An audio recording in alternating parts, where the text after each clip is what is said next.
Hey everyone, it's Evelyn, and this year I'm starting my seeds a little differently than other years. And that's because I actually listened to myself this year. Weird, right? Such a strange concept to listen to yourself. Anyway, in past years, I always started with my Dahlia tubers because they take up so much room on my shelves that have the grow lights on, as you can see here. So what I'm doing differently this year is I realized from listening to myself that I need to get my ranunculus to start about a week earlier if I hope to have any blooming for Mother's Day. It's not a guarantee, but at least it's a try. In order to get them blooming a week earlier, they need to be the first thing I plant. And I'm only going to be using 3 10 by 20 flats to grow the ones that I dug up, which is 107 of them. I'm getting another, what am I getting, 225 in the beginning of March, but I don't need to worry about those now. And I think 107 for me, for my flower wagon, will be good for Mother's Day if I can get them blooming then. So that will be the first things that I'm going to be starting. Granted, they're not a seed, but they're a corm, but they fall into the seed schedule for February. Now, the other thing I'm doing differently with the ranunculus is last year I grew them in these 21 plug trays, which I really like. I like ranunculus having this much space in it with this much soil, because if our weather takes a turn for the worse, they can live in these quite comfortably for quite some time before they need to get planted out. And I can move that whole thing into our garage, which has plexiglass panels all the way up and down and across it at the front, which acts like a bit of a greenhouse. So I can hold them in there for much longer than you can if they have less soil and keep them happy. Now, what I'm doing different this year is I am getting, or I have been, and I've been doing this for a year now, collecting them. I don't even know if I have that put together right. Yeah, so these like 1 liter, what is this, half and half cream, which we use for our cappuccinos. I'm cutting them off at pot height. I am then using these as dividers, and I'm putting it diagonally. And one of those, because they're square, so one of these with a diagonal takes up approximately the same amount of room. Not the same room, has the same amount of soil as one of these plugs in this tray. You can see I don't clean my trays. I never have. I've never gotten any problems with not. I mean, it's soil. The soil outside doesn't get cleaned. It's the same soil. I never clean my trays. I think it's an unnecessary step, and I haven't, I've been doing this for years. It's not an accident that I haven't had any issues with it. We're talking decades of never cleaning my plugs and my pots, etc. But anyway, that's neither here nor there. I do make sure when I cut these that I have a lot of holes in them, as you can see. And I just use one of these. It's from our woodwork shop, but anything will do that can punch a hole. And I punch 4 across the center. I do the 4 corners, and then I do 2 in the sides, like right in the corners.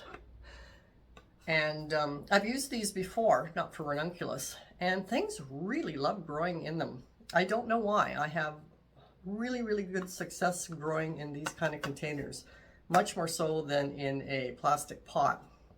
I mean, if you used one of these in a plastic pot and grew the same thing in either one, these always outperform. Same soil, no idea why.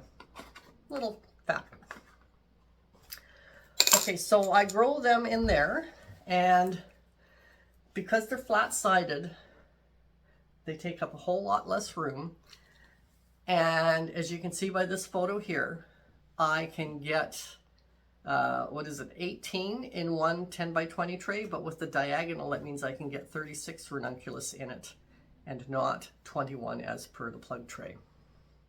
Next up on my list is sweet peas. I love sweet peas. If you haven't watched my previous videos, you might not know that. If you have, it's clear. I love sweet peas, and I would not. They take up so little room. They're just like, if you plant them up against a fence, you only need 6 inches from the fence out, and you can just plant them in rows, like not in rows, in a single file, every 3 to 6 inches from each other. So they take no space whatsoever. I grow mine behind my dahlias so that the feet of the sweet peas stay shaded. Now with sweet peas, you need to, well, you don't need to, but I soak them for 24 hours before, and that speeds up the sprouting process. And by speeding up the sprouting process, I can get them out in the garden much earlier. If I start them, well, if I'm going to do the ranunculus, I can probably get them done the same day as the ranunculus. So they'll get done on the first day of February, and they'll be out in the garden in the 3rd week of February. And that includes hardening them off and everything because they sprout so quickly. Now the sweet peas, I do grow in plastic pots. I grow them in these. I actually got a whole pile of these. Our garden center was getting rid of them, so they didn't need them anymore. So I got them all for free. Helps having a good relationship with your local garden center. So these pots are 2.5 inches square at the top, 2 inches square at the bottom, and what I like about them is they're 3.5 inches tall, because sweet peas do have a pretty decent root system, but you don't need the pot to be as deep as sunflower farmers will suggest. This is sufficient. And I have them in 2 colors, black and red, so I can grow, depending on how I lay them out. In this layout, I can grow 2 different varieties of the same thing and know which is which just by the color. And I can get 32 of these in a 10 by 20 tray. And I also put 2 seeds per pot, so I'm actually getting 64 plants per 10 by 20 tray. And I don't divide them. I actually plant them, the 2 together, and they do fine. I put the seeds sort of across the diagonal of each other in the pot. And when they start coming up to a certain height where you need to pinch them, I usually let them grow to 3 true sets of leaves, and then I'll pinch them back to the first one, or I'll grow them up to 4 and pinch them back to the second one, depending on when I get around to it. You can take those pinchings and put them in soil, and they will root. So if you've only got 1 tray of seeds going, you can pinch all of those, put them in another tray, and have twice as many sweet peas for growing in the cut flower season, which I think is pretty good. Next on my list of seeds that I'm going to plant, and I'm trying to plant these ones earlier than the dahlias as well, is Sweet William, because they are also a cool weather flower. And I don't like planting cool weather flowers in the fall because we have such a wet winter, and the percentage of seeds to sprouting in my garden is low. So for instance, if you take a package of poppy seeds and toss them out there, you'll be lucky to get 1. My poppy plants themselves self-seed by the thousands, so I get them up. I don't get thousands up, but I get just about the right amount that I want to use. The only things that self-seed beyond the ability for me to use would be borage and feverfew, and they must put the seeds out by the millions because of how many hundreds of baby plants I get up, and they keep sprouting all season long. So you have to stay on top of the sprouts all season long, and they will sprout like every half an inch. The only time they slow down is if your canopy of cut flowers creates enough shade that the seeds don't want to sprout anymore. So I have never grown Sweet William before. I have no comments to make on that. If you have, please leave any comment you want in the comment section down below, because we do all like to learn from each other, and I have nothing to offer. Now that the ranunculus are planted, the sweet peas are planted, and the Sweet Williams are planted, it's finally time to start with my dahlias, because I can probably get that all done in the first day, and I don't want to have to take my dahlia tubers off the shelves, move them out of that room and bring them back in, because I am going to now have the heat on in the room so that seeds can sprout. And I don't want the dahlias in storage to be in storage with the raised temperature in the room for more than a day. So I'm definitely going to do my dahlias now. When I take my dahlia tubers out of their stored paper bags, which is full of wood chips, to keep them from drying out or from collecting too much moisture, depending on what the humidity level is in the space, I like to plant them similarly to the way I plant the ranunculus, except, and of course I was doing this before the ranunculus, which is why I know I like using these kinds of pots. I use the bigger version. I use this version of plant pot. plant pot. And I put the tuber in on the diagonal. Most of them will fit in here because I will have cut off any of the long skinny end of the tuber back in the fall and sprayed it with hydrogen peroxide to keep it from developing any kind of bacteria or fungi on it. So most of them will fit in here. Some of them don't. I'll take the big ones like this or the smaller ones like this and cut off the top and plant them in there that way. Now I can get 10 of those bigger square pots in a 10 by 20 tray, but I also love using the low storage bins, and they sell them at thrift stores a lot because I guess the lid is the first thing to go, and then people just send the low storage bin to the thrift stores. And every time I see one, I buy one because they make the perfect holder for 15 of these pots. And 2 of those takes up the same space as 3 of the 10 by 20 trays. Well, 2 times 15 is 30. 3 times 10 is 30. So you're getting the same amount of these in the same amount of space, but you're recycling, you're keeping stuff from going into the landfill, which is always a good thing, because even if it's plastic, to say I don't want to use it, it's plastic, and you throw it out, well, you've just sent it to the landfill, you might as well use it. The dahlias take me about 3 days, not full days, but I got other things that I'm doing during the day. I'm usually working in my office in the morning, and then I'll work in the seed room for the early part of the afternoon, and then the late part of the afternoon I'll take the dogs for a walk along the beach or whatever. But anyway, in that process, the dahlias can take me 2 to 3 days. So, and I've already put 1 day in for the ranunculus, sweet peas, and sweet william. So I'm now on day 3 or 4. And what I'm starting next is, what am I starting next? Oh yeah, wave petunias. Now, I didn't grow wave petunias last year, but I did the previous year. I love the purple wave petunias. I just think they're absolutely beautiful. My husband likes the white ones. So I bought 50 packs of seeds of the purple, because I've grown them before and I like them. And I brought a 10 pack of seeds of the silver, because I don't actually know if it's white or not. And those ones I am going to go into, I have 2 great big plastic totes that were given to me. And inside them, I've got all the smaller plastic plant pots that people leave for me. They just leave them at my flower wagon because they know I'll use them, or they hope that I'll use them. People always, and the people across the street always give me their extra pots. I'm always getting a lot of extra pots from people. One of my friends gives me a garbage bag full of them at the end of every season. And I go through that and I pull out all of my 6-cell pack things, and I use those for the smaller seeds because petunias do have tiny seeds. And because I've got 50 seeds in 10, that's going to take a full flat. Once I got the petunias done, then I do the pansies. I do the same with the pansies as I do the wave petunias because they as well are tiny, tiny seeds.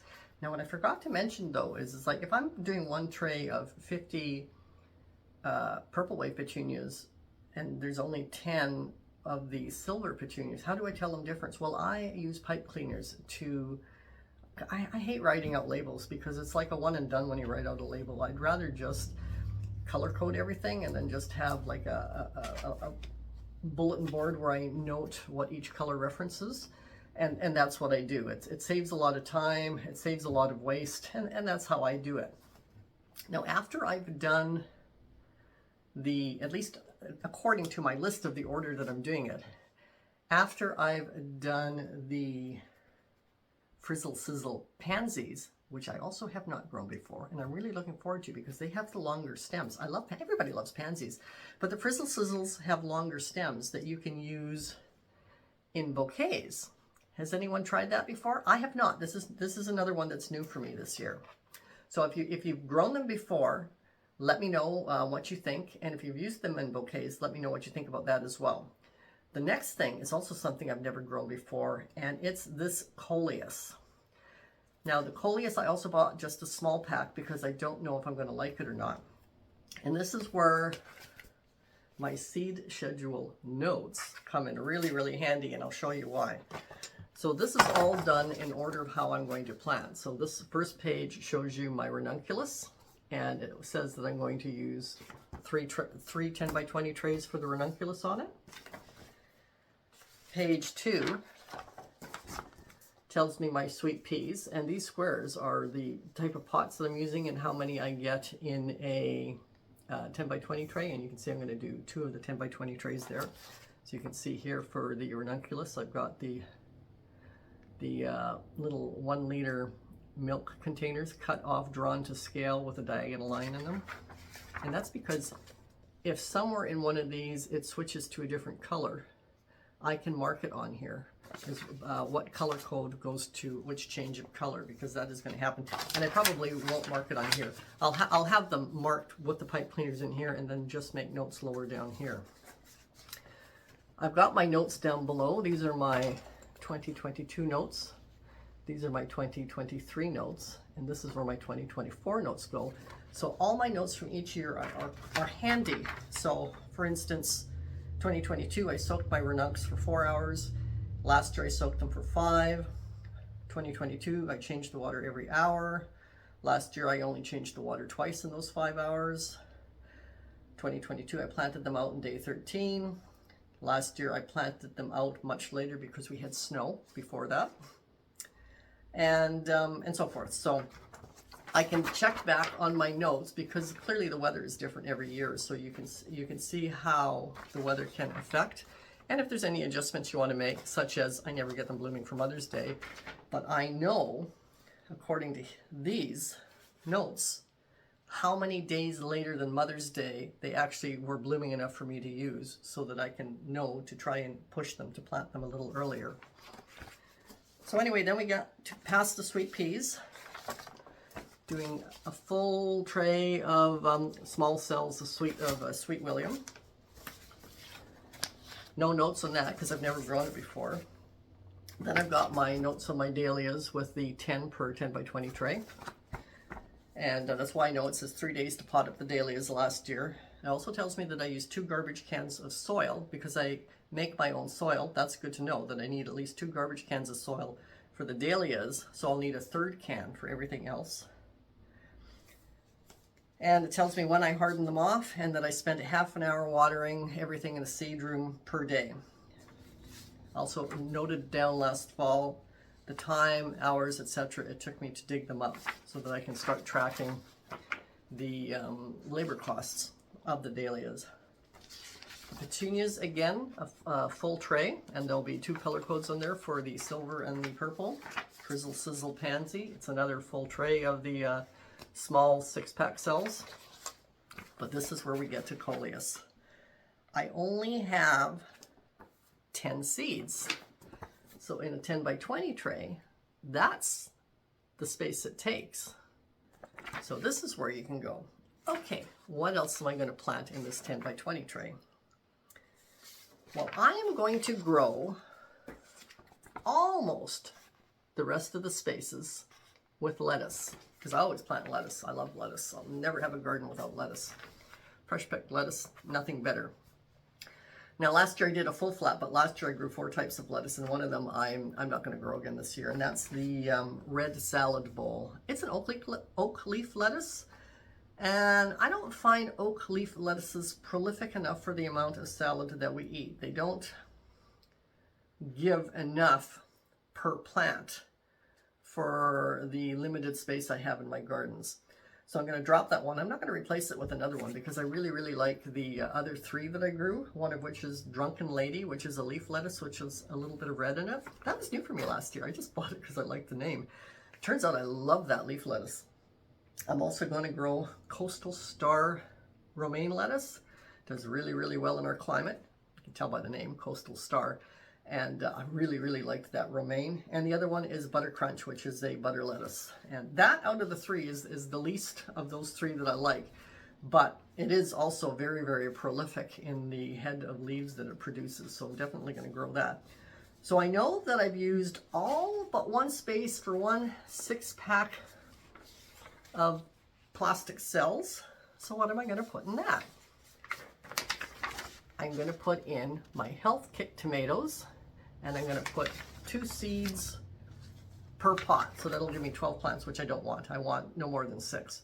If they all do fantastic, which they should, then I will just sell the other plants up at my roadside flower wagon. Now, I love health kick tomatoes, and as you can tell by this picture here, they are a romaine style. Now, romaines, it might be a romaine style tomato, but to me, it's not a romaine tomato. It has incredible flavor. Oh, the flavor is just delicious.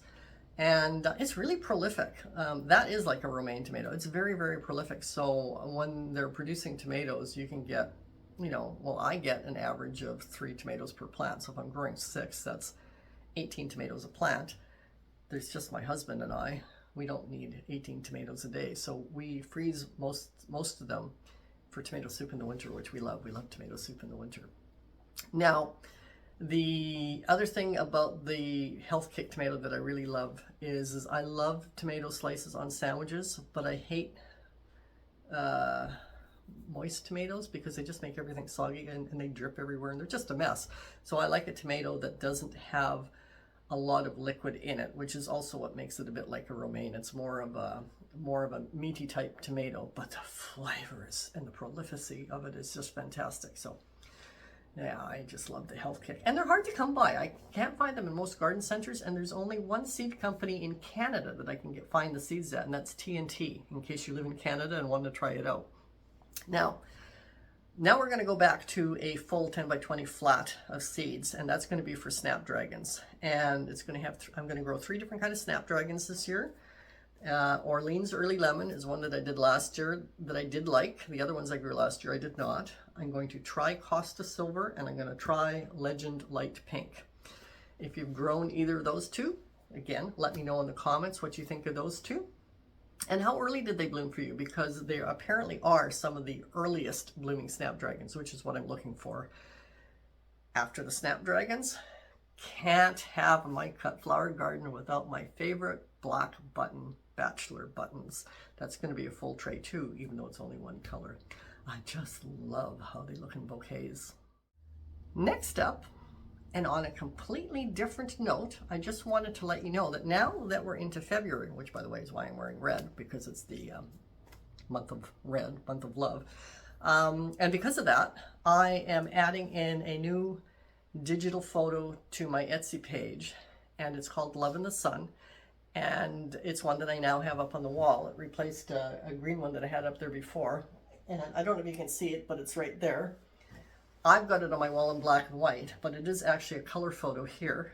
And that perfect little heart in the center of that sunflower was not created with AI. That was created by Mother Nature. I couldn't believe it. I went out one morning and I went into the garden and I had to take a double take. I went, that is just so weird. I ran and I got my camera, ran back outside and took a whole pile of pictures of it at different angles, etc., to come up with this one, which I think was the best one. I was just blown away that a sunflower could have that perfect little heart in the center of it. And it only had it for about a half a day. After that, that dark center thing started shifting its shape and size, and the heart was lost. So I was really glad I was able to take a photo of that. And I love that photo, so that's why it's on my Etsy page, and you can get it in not just the full color, but you can get it downloaded in the full color and then have it printed in the black and white, if black and white is what you prefer. All my photos have digital signatures on them as well.